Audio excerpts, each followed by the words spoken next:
чеҳраҳои мондагор.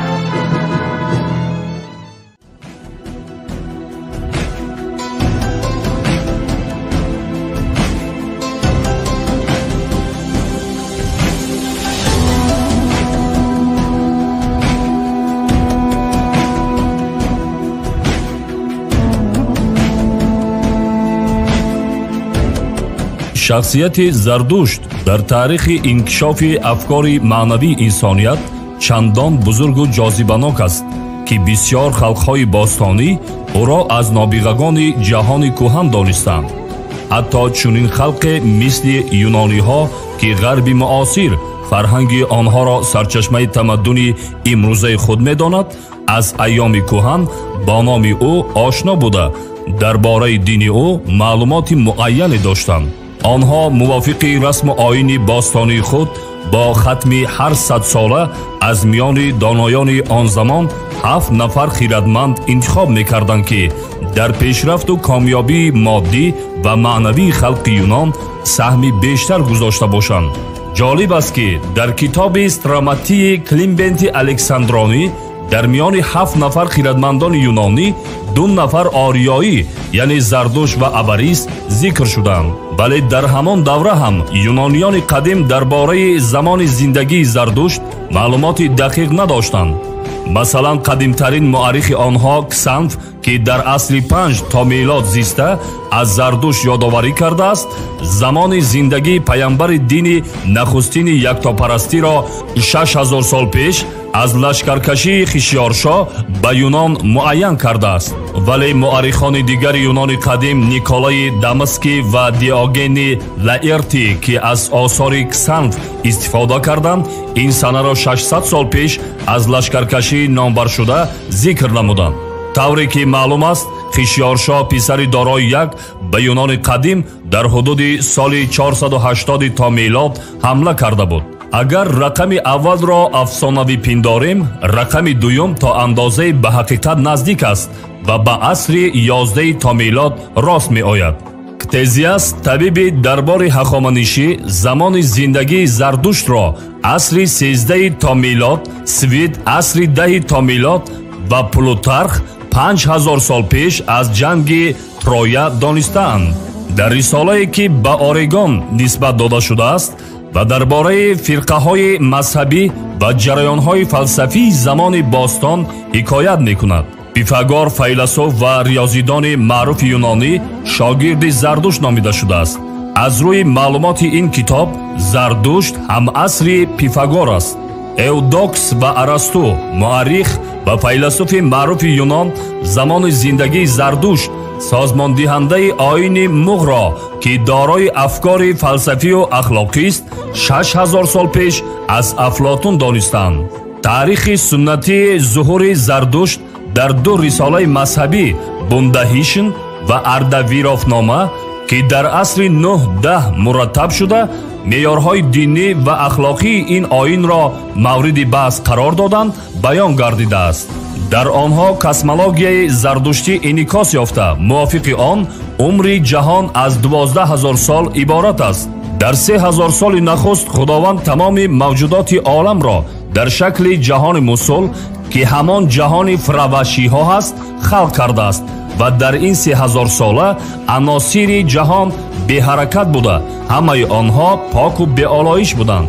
ин давра дар Бундахишн бо номи Менуг зикр шудааст. дар 3000 солаи дуюм, ки аҳриман ба вуҷуд омад, тамоми ашёи ҷаҳон омехта гардида, давраи Гумезишн оғоз шуд, ки ҳолати кунунии ҷаҳон аст.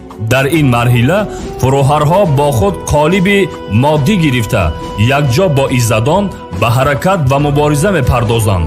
сурати фалакӣ ё фурӯҳари Зардуш дар охири 3000 солаи аввал ва ибтидои 3000 солаи дуюм офарида шудааст. ҳамин тариқ ӯ 258 сол пеш аз инқирози салтанати ҳахоманишӣ ба пайғамбарӣ мерасад. ба ибораи дигар, фиравашии вай дар ҳудуди соли 630 то милод ба шакли қолаби моддӣ даромадааст. дар Ардавирофнома бошад, замони пайғамбарии Зардушт 300 сол пеш аз ҳамлаи Искандар ба империяи ҳахоманишӣ зикр шудааст.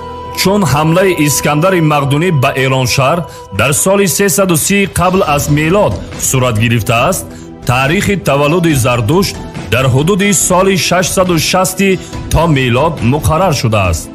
در سنت مذهبی مزدیسنا آمده است که زردشت از تبلیغ دین خود در وطن خویش ناکام گردیده به دربار پادشاه کیانی ویشتاسپ رهسپار گردید و در آنجا دینش پذیرفته شد.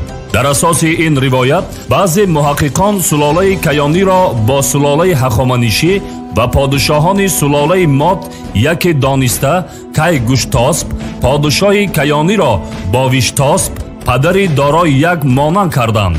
زردشت در گاتها از کی گوشتاسپ طور سخن میراند که گویا او شاهی افسانوی نبوده، شاهی زنده قادر و داناست و جلال و جبروت وی مایه ترس و هراس پادشاهان دیگر است. هرتزفلد و هرتر تصور کردند که کی گوشتاسپی اوستا همان ویشتاسپی پدری دارای یک است که از نام پسرش در ولایت پارت یا پرسوا فرمانروا بود. خود دارا در کتیبه بهستون از پدر خود همچون یکی از شهربانهای معمولی نام میبرد. دارا در این سنگ نوشته چنین آورده است: پرسوا و ورکانا ضد من شورش برداشتند و خود را جانبدار فراورتش اعلان کردند. مردم آنجا از پدرم ویشتاسپ که در پارت بود اطاعت نکردند. آنگاه لشکر که به ویشتاسپ وفادار مانده بود بیرون رفت و در یک شهر پارت با نام ویسپا اوزاتیش به مبارزه پرداخت. اهورامزدا او را یاری نمود. به خواست اهورامزدا ویشتاسپ لشکر شورشیان را سرکوب کرد.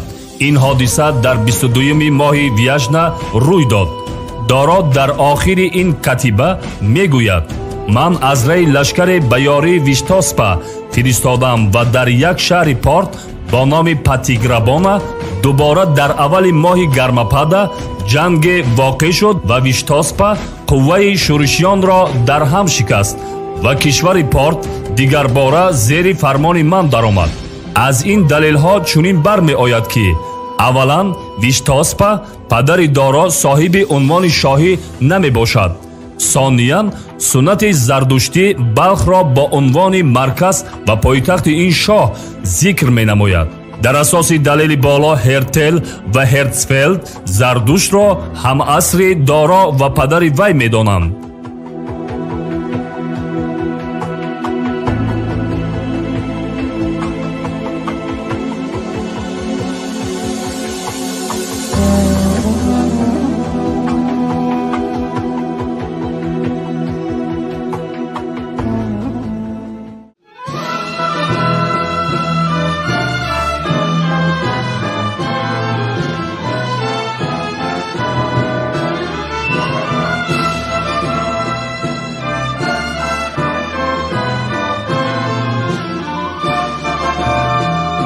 چهره‌های ماندگار.